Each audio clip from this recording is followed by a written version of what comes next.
Նեթանյահուի կնոջ դեմ մեծ քարոզարշավ սկսեց, գործ են ուզում հարուցել, որովհետեւ ինքը ներքին քաղաքական գործերի մեջ մի անգամ փորձեց քիթը խոտել։ Էթիկայական ան դե։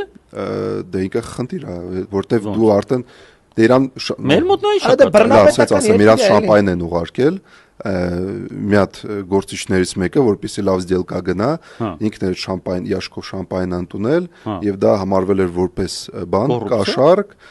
եւ այնտեղ մի շարք գործ կա, որ Նետանյահուների դեմ են հարուցել, գործերից մեկը։ Ապեր մեր մոտ գիտես ինչ է։ Ինքն է գրում, ասում 10 միլիոն տվեք։ Բիզնեսմենների նամակ է գրում իմ քայլով։ Ասում է 10 միլիոն դրամ փող տվեք աջակցեք, շնորհակալություն որ վստահում եք։ Մինչև 10 միլիոն, 15 միլիոն։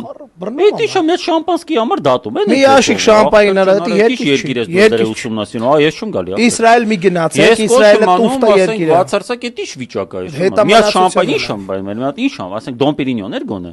Ինչ էականա ինչ արա ջոկոս։ Ասում սլեստվի պակաժ։